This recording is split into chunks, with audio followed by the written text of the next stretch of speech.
Yes, we are live down here at Paulsboro, New Jersey. I could probably bring my own bell here, but we're kind of adjusting on the fly a little bit here. At least I was attempting to the best of my ability here. But we are live at the MFPW Arena, 541 Mantua Avenue in Paulsboro, New Jersey, gearing up for a huge night of action, and already some of the folks coming in here for this. Fearon Derry here with you. Lucas DeSangro on his way here. He'll hopefully be here in just a little bit. We'll see if we can talk to some of the other folks. We've got a couple of the students getting in here, getting a workout in early. We'll see if we can get them on the air here as well. Of course, it's for the MF Cup tournament. That's the grand and gala event tonight, and it will feature a tag team tournament for that prestigious trophy. Teams in the tournament include the Money in the Miles, the tag team champions here at the MFPW, as well as the Beast Cartel, Paid in Full, the Amazing Graysons, Primal Fear, South Philly's Finest, Tough Guy Incorporated from Ring of Honor, as well as other teams. Plus, Cody Vance defends the MFPW Heavyweight Championship against the Monster Abyss. Plus, if you buy tickets to tonight's show, you're invited to a Royal Rumble viewing party tomorrow, as well as free admission to the finals of the MF Cup tournament event that will be next Saturday, February 4th. It all happens tonight here at the MFPW Arena, 541 Mantua Avenue in Paulsboro, New Jersey. The doors open at 6. The action starts at 7. Tickets are available now at eventbrite.com. Or, well, you could always get them here at the door if you want to swing on down here a little bit later. Make sure to check out the MFPW and all things Monster Factory on Facebook, YouTube, Twitter, and Instagram, plus at monsterfactory.org. Plus, check out past matches, bios, bloopers, and more at the mfnetwork.com. And don't forget Factory Fridays, the 18 and older alternative to the MFPW, which will be returning on Friday, February 10th. So, wow, what a week it has been, and we've got a lot of news and things to get into here.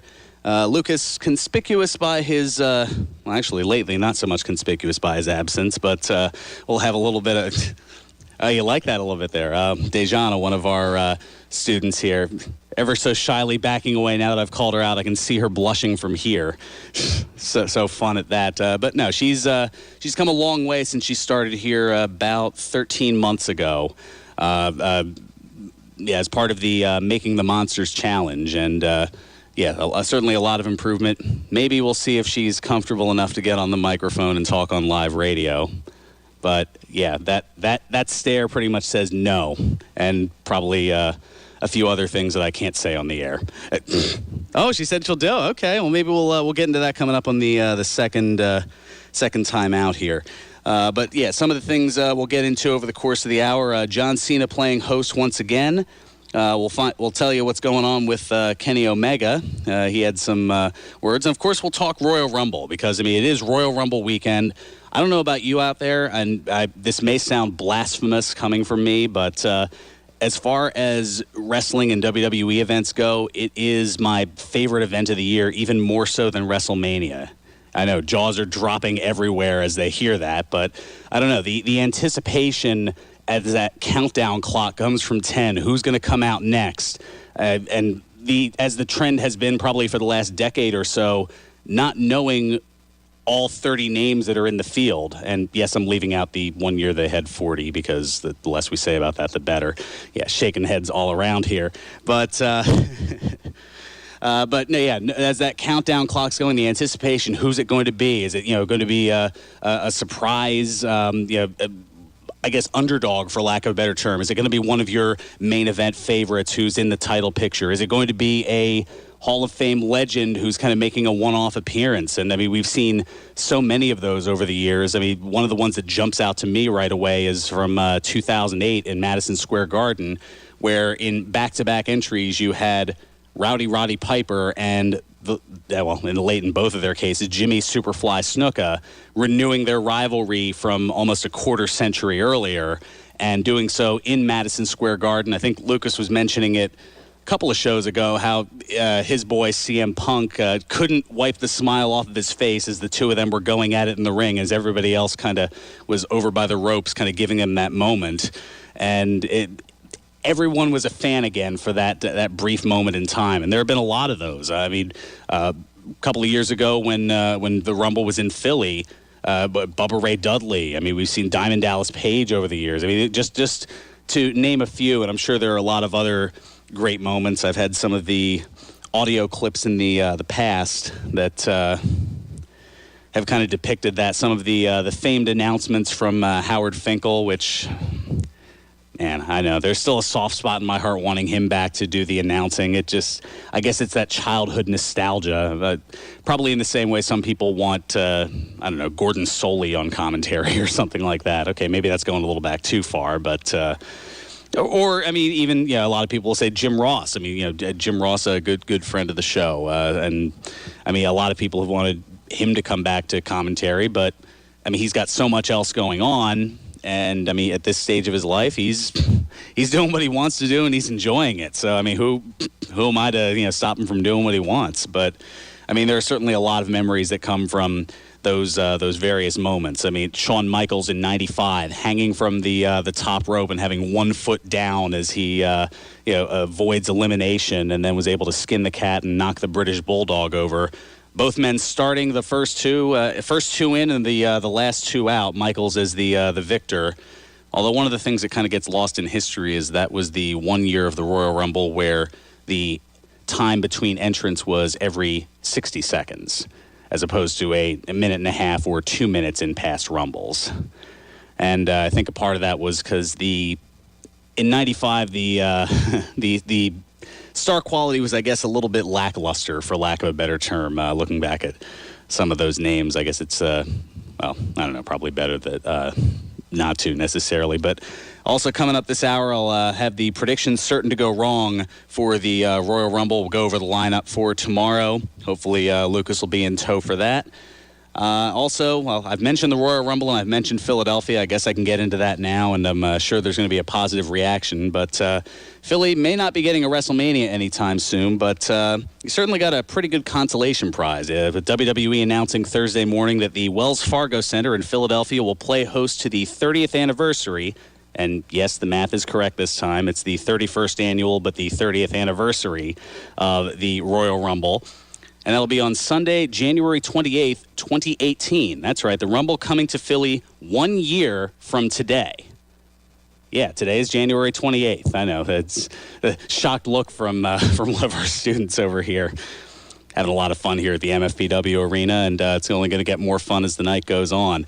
But as if that wasn't enough, just the Royal Rumble event itself, because, you remember how insane it was in 2015 when it was here in Philly. And for those of you who are in attendance, I think the goosebumps are still there from the resonating of boos from when Roman Reigns ended up winning the Rumble event, as a lot of people were, and I think quite a few people still are hoping that Daniel Bryan would have made a return at that point.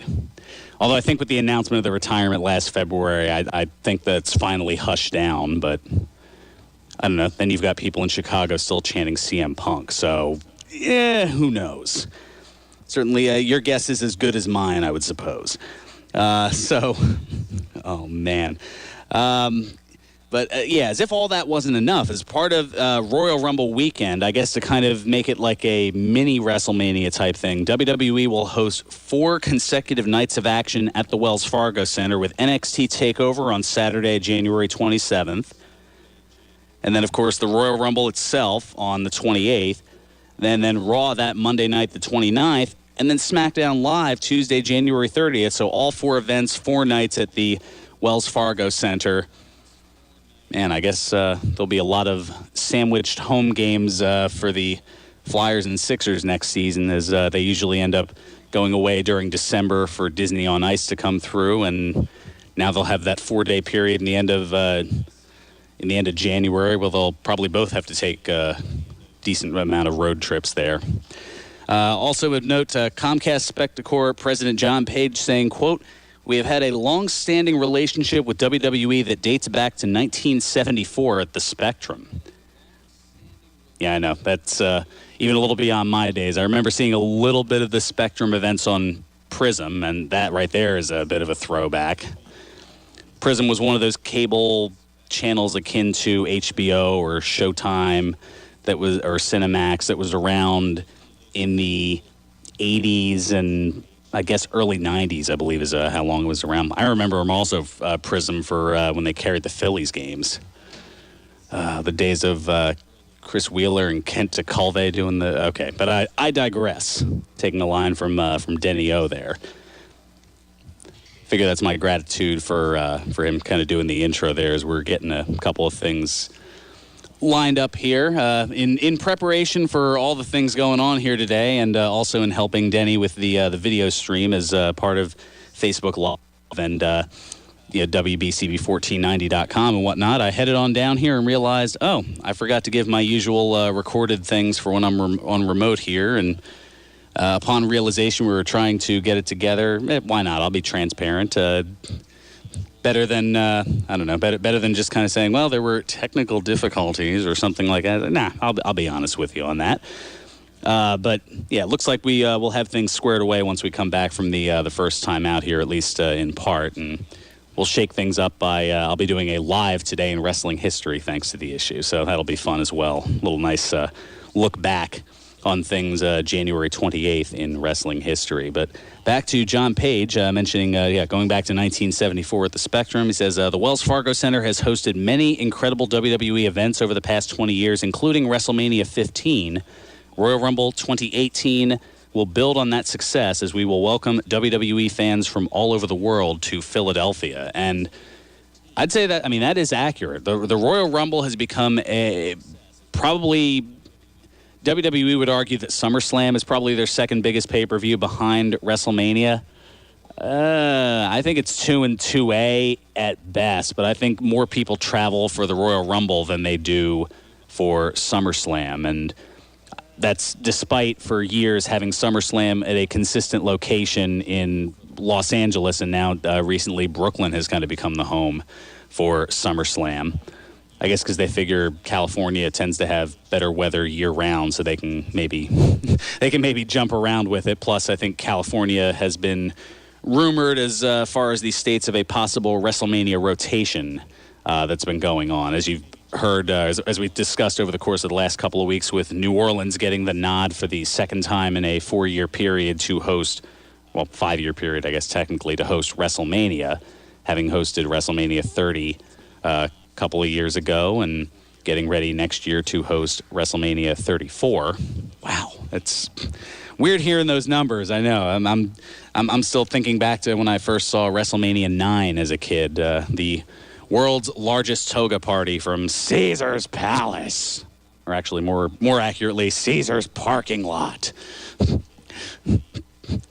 I'm providing entertainment, and I should give props to borrowing that, pretty much stealing that from Jay Hunter and OSW Review. I'll give them full credit for that.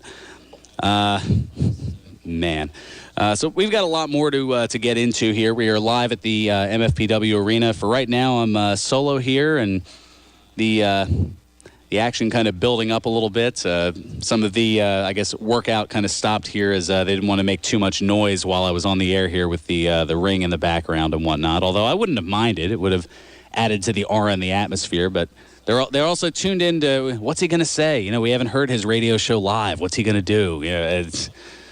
And there's no 24-inch pythons in this particular case. But that notwithstanding, let me tell you about our friends over at George's Cards and Collectibles. They have more signings coming up already for 2017. First for the hockey hose heads there, sticking with the Flyers' 50th anniversary, former Flyer and NHL Hall of Famer Bill Barber will appear at George's in the Chamonix Mall on Saturday, February 4th, 1 week from today, from 3 to 4 p.m. Something tells me that WBCB's Jack Spears might be in attendance for that one. We'll see. Plus, for you wrestling fans out there, how could we avoid that?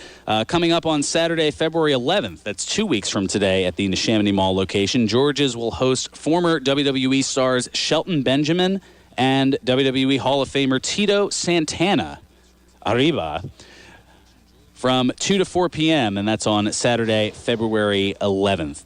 At George's, as you know, George's Cards and Collectibles has 3 locations for all of your cards and collectibles needs, including their original store at 7755 New Falls Road in Levittown, in the Willow Grove Park Mall on the second level near Macy's and Tivana, and in the Neshaminy Mall in the movie theater wing. For more information, go to georgescollectibles.com and follow George's Cards and Collectibles on Facebook.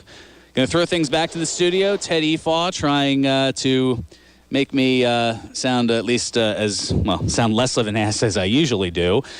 He's good at that, keeping the dials turned and whatnot, and kind of keeping me in check as best he can. So we'll get back to the station, let Ted take care of a couple of things, and we'll continue in just a few moments here from the MFPW Arena in 541 Mantua Avenue in Paulsboro, New Jersey. This is Pro Wrestling Weekly here on 1490 WBCB and online at WBCB1490.com. What are your things worth? At some point, everyone needs a personal property appraisal for some personal, business, or legal need. What is a personal property appraisal? Well, if you turn your house upside down and shake it, what falls out is your personal property. Antiques, collectibles, general household and residential contents, and if it doesn't fall out, it's part of your real estate. A personal property appraisal is simply a professional opinion of value put forth by impartial and highly experienced appraiser. Michael Ivankovich is that appraiser. With over 40 years experience, he's a licensed and bonded auctioneer, a professional antiques dealer, and his appraisals are USPAP compliant. Whatever you need an appraisal for, insurance, probate tax, estate settlement, life planning, tax deduction, or just to settle dispute with family or friends, call Michael Ivankovich at 215-345-6094. To learn more, visit michaelivankovichappraisals.com or call 215-345-6094. That's www.michaelivankovich.appraisals.com. All of us want to make a difference. As veterans, we committed to protect our country. We served and sacrificed for the things that mattered most. Those experiences shaped our lives. Now we're husbands, wives, parents, and friends. And sometimes we forget that the biggest challenge can be asking for support. The Veterans Crisis Line is here for veterans. Dial 1-800-273-8255 and press 1. It matters.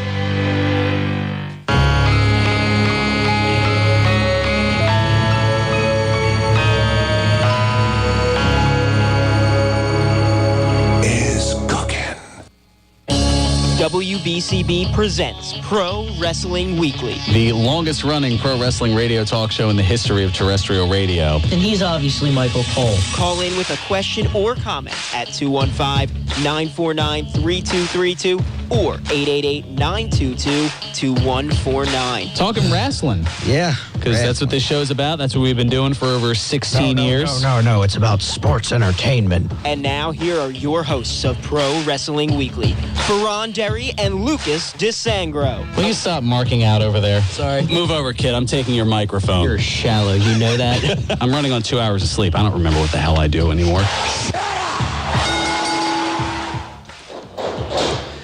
There's the sound of the bell, and we are set to go. This is Pro Wrestling Weekly here on 1490 WBCB and online at WBCB1490.com. Okay, no, don't worry. You're looking at your watch and going, wait a minute, it was about 18 minutes ago. No, just kind of, we'll take care of it in post, I guess, as they say. This is Pro Wrestling Weekly. Fearon Derry here live from the MFPW Arena in Paulsboro, New Jersey, 541 Mantua Avenue. Lucas is carpooling with a couple of other folks from the MFPW here, and he said he was going to be a little late. Now, if he strolls in here at 12:59, I may have more than a few words for him. I guess that would literally make him last-minute Lucas, if that was the case. Oh, goodness. But, yes, we're here for the MF Cup tournament coming up later tonight. You can hear a little bit of the ring in the background here, and certainly a lot to get into. We'll talk about the Royal Rumble coming up in the we'll get that into the next segment. I'll give Lucas a little bit more time to make his way over to here. And in other news, we'll get into that as well. Speaking of the Rumble for tomorrow, WWE is advertising Shawn Michaels for the WWE Royal Rumble kickoff show. No, he's not going to be wrestling. Stop it, people. We've heard enough of that over the years. Michaels is listed along with Renee Young, Booker T, and Jerry Lawler for Sunday's broadcast. So they'll be doing the 2-hour kickoff show. That's right, 2 hours. Yeah, 2 hours of kickoff. I know. I'm a little surprised at that, too. They're giving it the Mania treatment, so I guess that gives you an idea, because not only is it a 2-hour pre-show, but the Rumble event itself is slotted for 4 hours. So a grand total of 6 hours of coverage. ideally going from, I guess, a pre-show starting at 5 o'clock Eastern Standard Time and going at least scheduled all the way until 11 p.m. Eastern. It's certainly going to be a long day, a long day for all, that's for sure. But again, it has that kind of atmosphere. I mean, what else are you going to do? Watch the Pro Bowl? No, which other All-Star game is it? That's the NBA All-Star game, I think, is tomorrow. Yeah, you can tell I'm not much of a hoop head there. That's for sure. Oh, NHL's coming up too.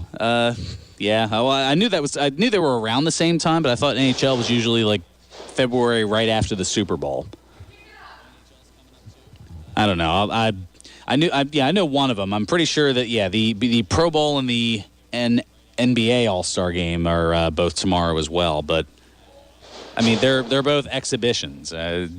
You'll see no defense in either of them. You'll see in the NBA it'll be like 198 to 196. Much higher than an average NBA game, and in the Pro Bowl it'll be like 58 to 55, and it'll as I said, it'll be more of it'll be like watching a video game version of both of those sports, as opposed to watching the real thing with WWE. And the Royal Rumble certainly.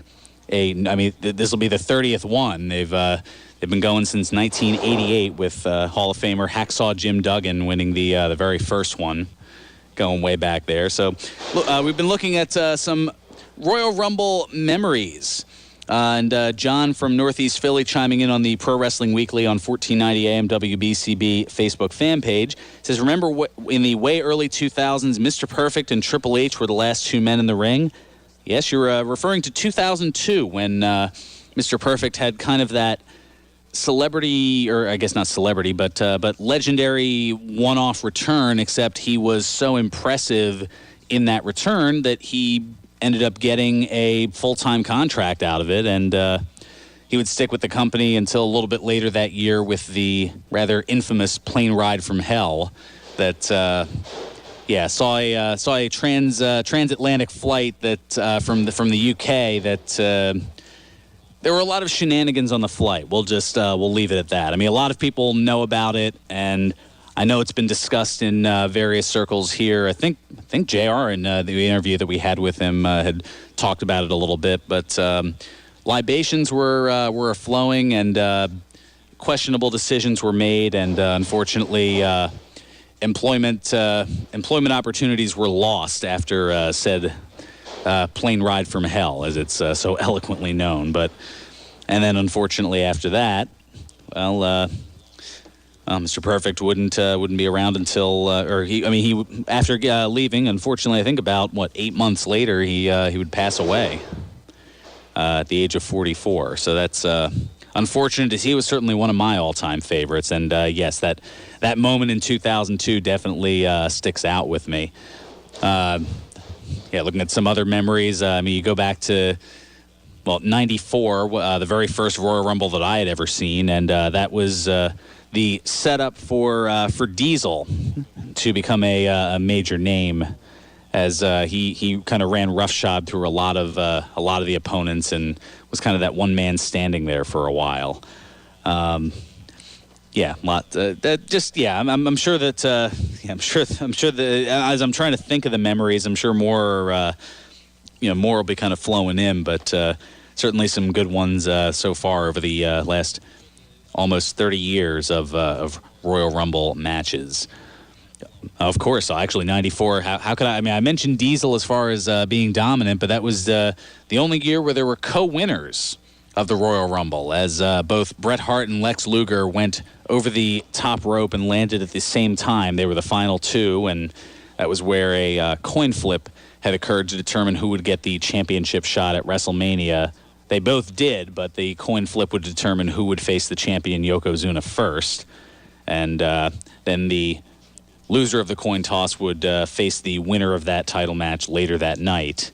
And as we all remember, it was where we saw a classic match between Bret and his brother Owen Hart in the opener, and not to give any unfair advantage to either competitor. And Luger ended up losing by disqualification with Mr. Perfect as the guest referee. And Yokozuna would go on to get pinned by Bret Hart, and Bret would regain the title at WrestleMania 10 after having lost it 1 year earlier, thanks to Mr. Fuji, the manager of Yokozuna. It's a good thing I'm not saying the late so-and-so and the late so-and-so, because otherwise there would be a lot more of those than that I feel comfortable mentioning. We'll just leave it at that. All right, getting back to some other news and notes here. So John Cena, a name that's certainly been out there quite a bit. He was named the host of the Nickelodeon Kids' Choice Awards for 2017. So that show will air live from Los Angeles, California's USC Galen Center on March 11th. And Cena actually filmed a commercial for the Kids' Choice Awards this past Wednesday. He was filmed at Al Lopez Park playing a game of tug of war with 6 children. I wonder who won that one. Yeah, we'll let you think about that for a little bit. And also Kenny Omega announcing that he intends to re-sign with New Japan Pro Wrestling during an appearance on Wrestling Observer Radio. Omega noted that he had not officially re-signed yet, but that he hopes to do so. His name was bounced around as possibly being WWE bound. I believe even Seth Rollins and John Cena were kind of in on that possibility. I know his name was being passed around as one of those Royal Rumble surprises. One of those, yeah, and that's another great moment. I mean, or series of moments, not just necessarily legendary names, but the appearance of a name that most people have known. That's become the trend over the course of the last couple of years. Is a name known outside of WWE making a splash at the Royal Rumble. Probably one of the more notable ones was AJ Styles not too long ago. So there's, as I said, a lot of different Royal Rumble memories to go around here. And well, coming up, we've got the predictions starting to go wrong. I'll go through the lineup now, and hopefully, I was going to say, you'd think, well, wait, this is Lucas. Communication was never his strong suit here, so maybe I'll text him during the next break and see what his ETA is, if he's even going to make it for the show or whatever the case may be. But looking at the lineup real quick here, 3 pre-show matches, because as we mentioned, the pre-show is a 2-hour duration. You've got Sasha Banks against Nia Jax. And then in other women's action, you've got a 6-woman tag of Becky Lynch, Nikki Bella, and Naomi against Alexa Bliss, Natalya, and the recently returning Mickie James. That certainly should be a good one, and I'll give you my thoughts on that coming up a little bit later. And then for the tag titles, that's right, the Raw tag titles on the pre-show as well. Cesaro and Sheamus defending against Luke Gallows and Carl Anderson, and 2 referees will be assigned to that match. And then, of course, you get to the main matches on the card, which, as is pretty common with well, I guess most Royal Rumble announcements, at least when there's a normal 3-hour event. Looks like 5 matches announced, and they may end up sneaking another 1 or 2 in there, as is usually the programming case. But you've got, of course, the Cruiserweight Championship. Rich Swann defending against Neville. And then, actually, yeah, four different title matches in the Royal Rumble match itself. The Raw Women's Championship on the main card. Charlotte defending against Bayley for all the huggers out there. AJ Styles against John Cena, a match that certainly most wouldn't have expected a year ago. And then Kevin Owens defending the Universal Championship against Roman Reigns in a no disqualification match. And out of concern for the master of the list, Chris Jericho, he will be suspended in a shark cage above the ring to make sure that he doesn't interfere, because especially with it being no disqualification, it would essentially be like a handicap title match, and that wouldn't bode well for Roman Reigns. And then, of course, the Royal Rumble match itself, where 22 of the 30 participants have been announced, and certainly a strong field without question. Goldberg and Brock Lesnar, the first 2 announced in there, so a little bit of nostalgia, and I guess you could say they're a little bit of dark horses, but, I mean, who's to say they couldn't do it? All 3 members of the New Day, Big E, Kofi Kingston, and Xavier Woods. Chris Jericho, hopefully hopefully he'll get a chance to stretch a little bit after being in that shark cage, so that way he can compete and have a chance there. Also, Braun Strowman, Baron Corbin, Seth Rollins is going to be in it, as is The Undertaker, another nostalgic name. So maybe we'll see the Mania title match go to the dark side one last. Well, I didn't say last time, because I think everybody's presumed that his last time would have been. It almost seems like we've been saying that each year. It's like, oh, when he loses, that'll be it as far as the streak. And then Lesnar beat him and came back again. And I mean, I guess it's hard to say. I guess it's hard to finish off somebody who, in this case, is deceased, I guess, for lack of a better term. I don't know. Dean Ambrose also in the match, and The Miz as well. Dolph Ziggler, Cesaro, and Sheamus, they get to do double duty. They're defending the tag titles in the pre-show, and then they'll both be in the Royal Rumble match. All three members of the Wyatt family, Bray Wyatt, Luke Harper, and Randy Orton. The Big Show, who has been, he's been making his way on social media, kind of showing off how he's training, and got himself the six-pack going on at his at this stage of his career, and something that hasn't been seen for a while, and was showing that off, kind of calling out Shaq, as even though it hasn't been officially announced, those two have been calling each other out for a while, and they're actually, bad blood goes back probably about 8 years now, and that looks like a possible marquee matchup of Shaquille O'Neal of basketball and Shaq Fu fame, I guess, for lack of a better, Yeah, I know. Well, what else was I going to go with? I mean, could I have gone Kazam, maybe? I mean, I'm trying to... what other than basketball did Shaq do? Huh? Oh, he was a rapper? Oh, gosh. Yeah, that's right up there with Be a Man, right? Peanut gallery here. Gotta love it. What was that, Burke? Superhero movie? Oh, Steve... Oh, gosh. I didn't even remember that one. I remember he was in Blue Chips... Well, Blue Chips was like 92. You were like in diapers then. He's like, yeah. Well, true. Yeah, I mean,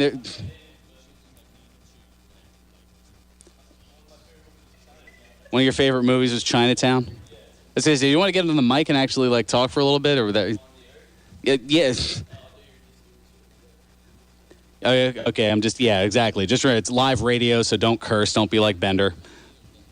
He actually. He dropped. He dropped a word that that you can't say on radio. But you're a little bit smarter than that, so at least I'll give you credit for that. So we got Michael Burke in the house here. What's up, bud? Just talking wrestling. That's what we do here, and have here on the longest running pro wrestling radio talk show in the history of AM/FM radio. Closing in, actually, next month it'll be 18 years that the show's been on the air. Not hosted by me for all of them, of course. Say, was that no. Eric Eric Gargiulo. It was all Twitch, right? He was on every episode? No, not even close. Like just babbling like he always does anyway? Well, to give you let's see, when Twitch would have been about 11 months old when the show first started. Okay. To give you an idea. Just as coherent as he is now? I'm gonna no-sell that. This is not a Lucas bashing session. I mean, it probably could be, but he's not here to defend himself, so I don't want to rip into him too much. He knows I like him all right. That's just joking, mostly. I'll save that as a drop. There we go.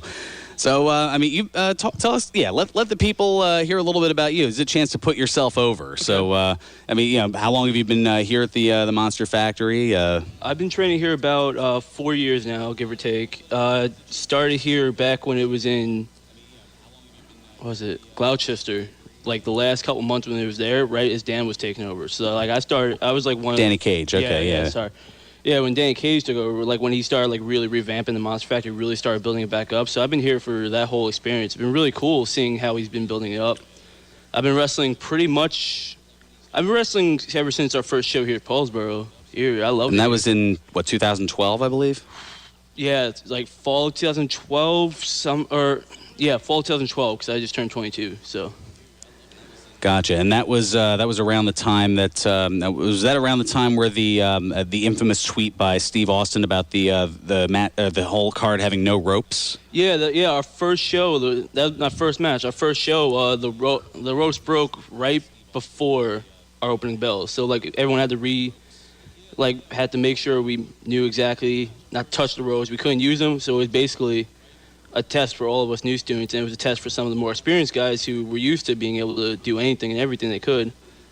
And have to go, to utilize and adjust your strategy exactly. to, for your own safety purposes to not utilize the ropes. I mean, the example that jumps out to me is the match that never aired for the Saturday night's main event back in 1990, the Hart Foundation against the Rockers in that 2 out of 3 falls Except match. ours ropes at least stayed up, so we at least had the ring together for the match. It was just a matter of we couldn't, like I said, you couldn't use them. And imagine being your first match, and you get this curveball thrown at you. All of a sudden, in the middle of people warming up, and then all you hear is a crack and a piece of metal broke in the ring, and you're like, oh no, what do we do now? Yeah, exactly. It had to have been maybe an hour beforehand, so we couldn't get anybody in here to fix it. So you don't exactly have welders on speed dial. Exactly, and even then, it'd be well past bell time by the time they got here. By the time they did their job. By the time they were able to do it, you'd be able to test it. So you just kind of had to go without it. And and next thing you know, Steve Austin ends up tweeting out that he heard that the Monster Factory had to do an entire show without using the ropes, and kind of said, let that be a lesson to you. And that was one of the things that kind of put everything on the map. And that friendship between Danny Cage and Austin has continued, and now Danny Cage was just a guest on Austin's podcast not too long ago. That was very cool to see that. Yeah, man, Dan's made a lot of connections here. Which is really cool for all of us students. He brought in one of my favorite wrestlers of all time, Nigel McGuinness. That was my favorite thing that he's done. Oh, I was gonna say that was before I got here, or at least I might have still been a fan at that point. Maybe, it might have been just as you were starting. Maybe. I came in December of 15. Okay, so that would have been just before. Yeah, it was that summer. Yeah. Okay. Yeah, that was just when Twitch was starting. Yeah, that sounds about right. But so it's really cool, man. So like I said, I started on our first show. That was my first match ever, so that was a big learning curve. Ever since then, man, I've had the opportunity to step in with some of the best guys the factory has. I've been there with Blue Meanie. I've been there with Bill Wilds. I've been there with QT Marshall. Been there with Mark Cruz, Shaheem Ali. I love it here because this is probably the best learning experience for professional wrestling that I've seen. I haven't seen many, but the few places I have looked at and I've been to, this is definitely a step above most of them. Step above most places on the planet. So that is certainly good to hear, and know that you've blossomed quite a bit over the course of the time that you've been here. Had a nice match last night for the charity event. You against the aforementioned foul-mouthed Bender. Little troll, yeah. Didn't quite win that one, but it felt like I'm glad the fans liked it. The fans seemed to like it in general. Fans were behind me, so hopefully I can bring that momentum into tonight. As far as I know, me and Hyena Hex have a match. I'm not sure if we're in the tournament. Or maybe a qualifier. Yeah, that's what I'm saying. They haven't been completely... The card hasn't fully been announced as far as all the participants and what the match, who will be facing who. You just know what the teams are that are in the tournament. Exactly. Last I heard, there was 1 or 2 spots open. Me and Hyena have only had one match together. So, like I said, maybe they like what they saw from us against the Beast Cartel last show. Maybe we have to qualify. But either way, I believe that me and him, we can work together. And given the opportunity, I think we can make it in the tournament. We can make it pretty far in the tournament. If not, if we don't make it to the finals, we're going to show people what we can do.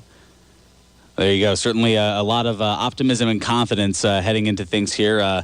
Michael Burke, I appreciate you popping in here for a couple minutes and chatting here. We're kind of up against a timeout a little bit here, but so we'll do that. We'll go back to the studios here. We'll go to Ted Efaw. He's taking care of things back at the WBCB studios. And, how could I forget? Of course, I'm late to do that, too. Got to tell you about my friends over at the Broken Goblet Brewery, 1500 Grundy's Lane in Bristol, PA. Now, it is seasonal creep gone wild over there. That's right. Come get a bottle of the USA's first pumpkin beer of 2017. It's called Cut the Crap-O-Lantern. It's a 5.8% pumpkin porter. It's available only at the Broken Goblet. They released the draft version of it last night. It's probably already kicking as we speak since they just opened 45 minutes ago, and it was extremely popular last night from what I was told. But the bottles, get them while they're available because those are limited edition as well. Meanwhile, on tap, they have beers such as Breakfast in New Hampshire, which is a blended Scotch barrel-aged Russian Imperial Stout brewed with maple syrup and vanilla bean. Nice little sweet kick to it. Also back on tap, the Tré de Marque. The Goblet's Belgian Dark Strong Ale, packing a punch at 11.1%. Sounds good. Oh, yeah, it's delicious. I'll have to see if I can bring a growler down here for after the event or something. And coming up on February 11th, the official T-Cision, easy for me to say, T-Cision 2017 at the Goblet, where you can help decide the new version of Bubba's Tea Bag, a beer brewed with loose leaf tea. Yeah, each year they have a different flavor. The very first version back in 2014 when they opened was a Superfruit Unity green tea that was brewed into an ale. And then when that was discontinued, that kind of forced the T-Cision, which this is now going to be the third of those. So for 2015, there was a strawberry grapefruit green tea brewed into an ale, and then this past year it has been a cinnamon plum tea. That sounds brewed into the 2016. Well, all of them are really good, but I don't know. I'm still partial to the original that can't be made anymore, and that's probably I mean, I'm also partial to Mr. Phipps pretzel chips, but those haven't been around for 20 plus years, and you're probably like, what are those? I have no idea. No. Maybe Ted's on with me on that one, but probably not. Anyway, you can help decide the new version of Bubba's Tea Bag for 2017. That's coming up in a couple of weeks. Just a few reasons why it's always a good time at the Broken Goblet Brewery, 1500 Grundy's Lane in Bristol, PA. Broken Goblet Brewing, the semi-official brewery of Pro Wrestling Weekly. Please enjoy responsibly. Going to take it back to the studio and come back with some predictions starting to go wrong, some Today in Wrestling history and birthdays, all here on Pro Wrestling Weekly on 1490 WBCB and online at WBCB1490.com. Radon is a radioactive gas that can cause lung cancer. Radon is underground and enters our homes through the foundation. Radon is often highest in the basement, and the more time you spend there, the greater your cancer risk. Take action. Measure the radon in your home with a simple test. I'm Department of Environmental Protection Acting Secretary Patrick McDonald, urging you to test your home for radon. Sponsored by the Commonwealth of Pennsylvania. Tom Wolf, Governor. Paid for with Pennsylvania taxpayer dollars. All commentators heard on WBCB express their own views. Their opinions are not necessarily those of others on WBCB, including the staff and management. Hi, I'm Henry Carpenter, a certified elder law attorney, with a special message for people who are caring for an elderly or seriously ill parent. I know it can be difficult to talk about finances and long-term care planning with your parents, but it's important to sit down together to talk about their concerns before your family is in the middle of a medical crisis. One helpful way to get the conversation started is to pass along a magazine or a newspaper article that discusses finances for the elderly. You also might want to get some advice from a certified elder law attorney. We can help you and your family understand the different options available to them. I'm here to answer your questions on WBCB Tuesday mornings on Senior Legal Strategies or in my office at 215-493-0727. That's 215-493-0727. Or check us out on the web at www.buckscountyelderlaw.com. He's got the Luigi death stare from Fearon, so we might have to... I didn't give you the Luigi death stare. That's not true. You're breaking kayfabe. Breaking kayfabe. I'm going to break something else during this commercial. There we go. That's what I like to see. And now, more Pro Wrestling Weekly with your hosts, Fearon Derry and Lucas DeSangro. Are we getting into that controversy again? I know how it feels, and it's not fun. Welcome back to Pro Wrestling Weekly here on 1490 WBCB and online at WBCB1490.com. Shaking things up a little bit due to some technical and visual... I'm sure if this were the ECW crowd, they'd be chanting, you bleeped up, you bleeped up. We'll just put it that way. So in that same vein, we'll take Today in Wrestling history, and in the infamous words of Bill O'Reilly, we'll do it live. Bleep it. So on this date, Pro Wrestling Weekly presents Today in Wrestling History, January 28. On this date in 2002, WWF Monday Night Raw aired live from Richmond, Virginia, where in the main event, what a main event it was, Steve Austin pinning Kurt Angle. Yeah, how's that for? Yeah, that's pay-per-view quality main event, and you get it on Monday Night Raw. That was how it was back in 2002. On this date in 2004, the NWA TNA held its weekly pay-per-view number 78. Remember when they did those? Yeah, the $10 a week or whatever it was from the whatever that Fairgrounds was in Tennessee. Well, in the main event, Don Callis defeated Eric Watts in a Falls Count Anywhere match. Yeah, Eric Watts. The less said about that, the better, I suppose. On this date in 2007, WWE held the Royal Rumble pay-per-view, where in the main event, gong, The Undertaker won the 30-man Royal Rumble match. Yeah, the first and only time in which he has done so. There are very few multiple Rumble winners. It's pretty much Hogan, Michaels, Austin, Batista, and Triple H, I believe. Oh, yeah, and Cena. Okay, so I guess there's... is that 6? Yeah. Usually I have those facts ahead of time, but as I said, today has been a cluster. We'll just leave it at that.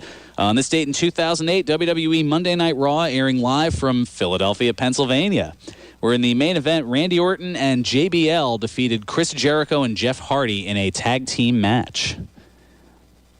Yeah, some of the weird things you think about or don't realize. And finally, on this date in 2013, WWE Monday Night Raw airing live from Las Vegas, Nevada. So, of course, the Raw Roulette. Got to love that. And the main event, Daniel Bryan and Kane, Team Hell No, as they were known back then, defeating Chris Jericho and Dolph Ziggler in a Strange Bedfellows tag team match. Because creativity. And that was Today in Wrestling History, January 28. Bum bum ba-da-dum bum ba-da-dum. There we go. It's like nothing skipped a beat or anything like that. Okay, maybe not. So yes, Royal Rumble predictions certain to go wrong. Lucas, where the hell are you? Oh goodness. Oh well. I guess we'll put him up on the Facebook fan page, and if he's listening in. He knows what I'm going to say without saying it, and it's better that I don't, because otherwise I'll be, I'll get into some trouble. We'll put it that way, and that's where Ted would come in to kind of keep me out of trouble here. But what I will tell you about is what's going on here at the MFPW Arena later tonight, the MF Cup Tournament. It made its debut last year. There was a tag team and a singles tournament, and it was, I think they were supposed to be back-to-back events, and then Mother Nature decided to get involved, and we ended up kind of postponing the singles one till a little bit later that year. Goodness, what was it last year? It was Nick Westgate and Anthony Bennett won the tag team. What a difference a year makes, right? Winning the tag tournament, and then, of course, Punishment Damian Martinez winning the singles tournament a little bit later that year.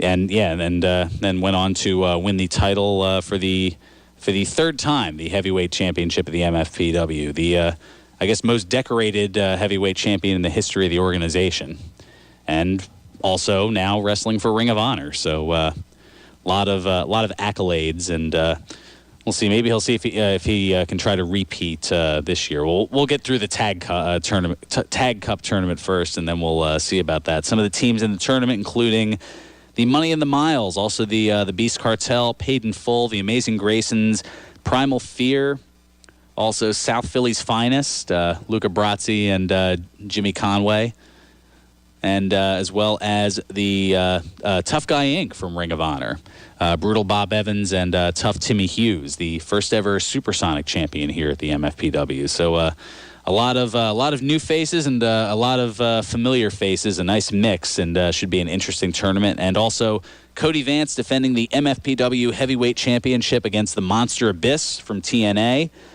All that, plus if you buy tickets to tonight's show, you're invited to a Royal Rumble viewing party right here at the MFPW Arena. You can come on back tomorrow and watch with the stars of the MFPW. That should certainly be a lot of fun. And if that wasn't enough, talk about value for your money, you also will get free admission to the MF Cup Tournament Finals next Saturday, February 4th. So all that happening tonight, the MFPW Arena, 541 Mantua Avenue in Paulsboro, New Jersey. The doors open at 6. The action starts at 7, and tickets are available now at eventbrite.com. And Check out the MFPW and all things Monster Factory on Facebook, YouTube, Twitter, and Instagram. Plus at monsterfactory.org, and check out past matches, bios, bloopers, and more at the mfnetwork.com. I'm sure you'll see me with my afro in the background. I'm not that difficult to spot in that regard. And don't forget Factory Fridays, the 18-plus alternative to the MFPW. It's where things get a little more extreme, I guess, for lack of a better term. A lot of the things that you definitely can't say on radio, you can say at Factory Fridays. Although, I mean, Fearon Burgundy, of course, he stays classy. But, yeah, we'll leave that to some of those other folks, like that Chad Kensington guy from Paid in Full. I know he let a few things go that wouldn't quite make it to the FCC on commentary with me a week and a day ago, just for example. But the crowd has a lot of fun. The wrestlers have a lot of fun. It's certainly an interesting and unique experience, and it's free. That's the other thing for the Factory Fridays. So if you want to get a chance to kind of see a little something different, that certainly is the way to go there. And that'll be returning February 10th as they're held on the Fridays where there is not a Saturday family-friendly event here at the MFPW Arena, as there is tonight and next Saturday for the conclusion of the MF Cup tournament. Well, I don't know. I was going to say, I guess I'll quickly go over my predictions certain to go wrong, and then once Lucas decides to give them to me, I'll put those up on the Facebook fan page. So we'll start off with the 3 pre-show matches. I was going to say fresh year now, so I guess we'll have to, the head-to-head competition as far as picks returns, or I guess continues, or something along those lines. Sasha Banks taking on Nia Jax. I guess I'll go fairly quickly with it here. I'll go with Sasha Banks on that one. For the tag title match for Raw, Cesaro and Sheamus against Luke Gallows and Carl Anderson. I think Cesaro and Sheamus are going to retain. Got a pretty good idea as to why. Maybe I'll get into that in just a moment here. Hint, hint. Becky Lynch, Nikki Bella, and Naomi against Alexa Bliss, Mickie James, and Natalya. I don't know why. I'll go with Bliss, James, and Natalya. Some of these are coin flips in a strange way. To the main card, Rich Swann against Neville for the Cruiserweight Championship. I'm going to go with Neville. Yeah, why not? I mean, he certainly has a lot of character, a lot of personality, and I could imagine the chase for that title being very entertaining as well. Charlotte against Bayley for the Raw Women's Championship. Is this the time Bayley finally gets... No, I'm thinking that Charlotte retains here. Oh, goodness. That created a little debate in the background. AJ Styles and John Cena for the WWE Championship. Call me crazy. I'm thinking AJ Styles retains here. I don't think this is necessarily going to be Lol Cena wins, or if it does, there's going to be some sort of chicanery, shenanigans, or otherwise that would be a disqualification count out, something along those lines. Something that won't be a count-out, the Kevin Owens and Roman Reigns match, the no disqualification match for the Universal Championship. Ooh. My gut's going with Owens just because I don't think that WWE is going to put themselves in a situation where they have Roman Reigns booed at another Royal Rumble. So I'm leaning toward Owens retaining on that one. And then the Royal Rumble match itself. Oh, man. Decisions. I know usually, you know what, that one we'll save for the for the Facebook fan page, just because I have a strange hunch that Lucas is going to have all of his rules and qualifiers of, well, no, because there's 30 guys in it, we should be able to pick 3, and I'll debate that with him, and we'll put it up on the page there. I just like the fact that it's not necessarily a blatantly obvious pick this year, so we'll see. All right, so we got about a minute left, which means it's just about time for birthdays. That's right. Not quite yet time for Nutsy. He's getting close, though. All righty. I've got a couple of them here for you. At least on one of these pages here. That's right. This date in 1975, Dean Matthew Roll was born. The former WCW and TNA competitor best known as Shark Boy turns 42 today. On this date in 1978, Stephen Farrelly was born. The four-time world champion, current Raw Tag Team champion, and one of only 2 men in WWE history to have won a King of the Ring tournament, the Royal Rumble match, and a Money in the Bank ladder match, known as Sheamus, turns 39 today, fella. Yeah, and a Monster Factory guy as well, absolutely. And on this date in 1991, Joshua Brettel was born, the male winner of the 2015 WWE Tough Enough competition and current NXT wrestler, also known as Bronson Matthews, turns 26 today. And the Brucey bonus, something outside of the world of wrestling. On this date in 1936, Alfonso Joseph d'Abruzzo was born. Who? The actor, director, and screenwriter best known for his roles as Arnold Vinnick in The West Wing and Hawkeye Pierce in MASH, as well as host of Scientific American Frontiers, better known as Alan Alda, turns 81 today. Happy birthday on that. Well, that's going to do it here from the MFPW Arena. Come on down tonight and see myself provide the commentary and all the action down here as well. The Monster Abyss, Brutal Bob Evans, and a whole bunch more. And until next week, play us out, Nutsy. 1 o'clock.